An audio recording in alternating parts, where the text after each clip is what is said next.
So we're here at Aus Crypto Con. It's a bit of a gamble here. John, I got a question for you. You grew up in Sydney, and Sydney can be a bit of a tough place. When you went to school, did you get into many fights? Not really, man. I was a timid kid, and I Did you win more or lose more? lost a lot of fights that I didn't get into, and just stuck to myself. If we were going to fight right now, just so everyone, do you reckon you'd win? No, I reckon Fred would beat me up. I reckon he'd choke me out. I reckon he'd demolish me. But maybe you can bet on that at realbet.io. So John is the CEO and one of the founders of RealBet and $Real, and we're here at the Aus Crypto Con 2025. John, tell us about RealBet. Like, what is it, and for everyone who's watching? Look, simply put, it's a disruptive crypto casino that we're launching alongside Conor McGregor. So we're taking the best of both worlds. We're taking excellent tokenomics, great crypto payment rails, and combining it with the biggest combat sports athlete since Mike Tyson to bring this to everyone. And we want to go for the jugular. We are going for the win in the crypto casino space. It's a growing market, and we want to take our share, and we want it to be a very big piece of the cake. So simply put. It's an incredible ambition. John, tell us about how did you get into crypto and be a builder? So we've been operating in the crypto space since 2021. When we entered the crypto space, originally, we were called Balthazar Guild. So we would essentially deploy NFTs into games, and we would farm them, and people would make money. Lots of different people in different places would make money. And we had a lot of fun doing that. It was a really profitable enterprise. That was our entry in, and the reason I entered was because I was always curious about crypto, but I wasn't really a believer. And I got excited by the fact that, hey, there was a real business you could run where there was real money that you could cash out, and people were winning, and it seemed like a real positive sum game at the time. So that's how we started. And we've had a really interesting journey since then, discovering product market fit outside of that original model, which dried up with the rest of the crypto gaming space at the time. And we've entered at this, we've now arrived in the wagering space. And I think that's where real PMF lies in the crypto gaming space. It's in wagering. As a builder in crypto, what have been some of your biggest challenges? I think the biggest challenge in crypto is finding, there are many challenges in crypto that when overcome are extremely lucrative and rewarding. And I think that, just to sort of go back on what I was saying earlier, I think you can win in little ways, and you can find PMF, find product market fit, and have success. The hard thing is to know when to pull the plug and when to say that in itself is a product life cycle. I think PMF and product life cycles are the hardest thing to recognize in crypto. And I think outside of a couple of businesses like centralized exchanges, decentralized exchanges, crypto casinos, obviously perps platforms, really those core behavioral platforms, most crypto products have a life cycle. And I think recognizing that is really hard as a builder because you fall in love with what you're building. But I think overcoming that makes you a really good operator in the space. What would you say is the most degenerate token and the most degenerate chain in terms of the customers you see? Depends on whose definition of degenerate. See, Solana is a traditional definition of a degenerate. You know, it's real Gen Z, real millennial, done some cool branding on it. The projects on Solana are all the pump fun coins, it's debauchery. But I think the most degenerate token would have to be something like a Litecoin, because you're going to be fucking nuts to have money on Litecoin or YIP or Cardano, or like that. For me is true degeneracy. But I think that the real answer is Solana. That's an interesting take in terms of customer behavior with those different chains. You must see also different people coming in different cycles of the space. What's the gambling space in terms of how does it operate with the different cycles? The good thing about gambling is that it's a very well-known form of volatility.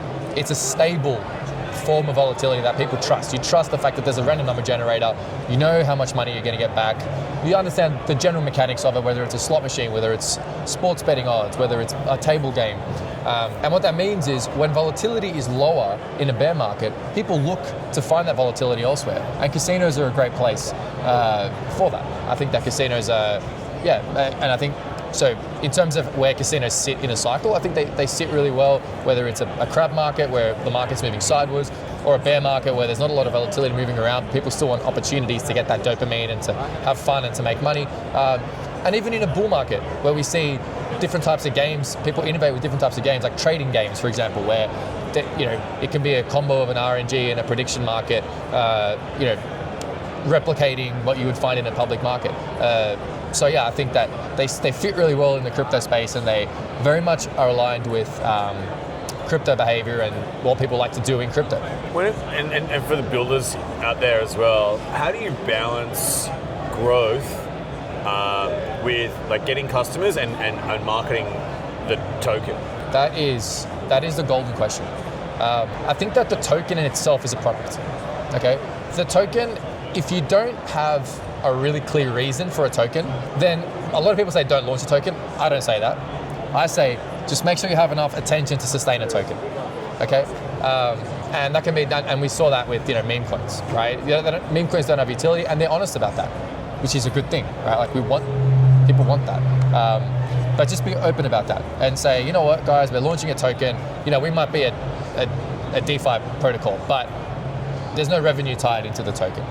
But hey, we've got this big celebrity endorser, or we've got all of these crypto communities ready to pump it up, and just be honest about that and just play the game. So I think that you need to treat it as its own product, and you need to be aware of what you have, like the tools that you have around actually making that token grow. You can't just launch a token and you can't assume that your token will grow if your business grows, especially if they're not linked. And even if they are linked, it still takes a lot of work. For example, at Real, we're paying revenue through our token.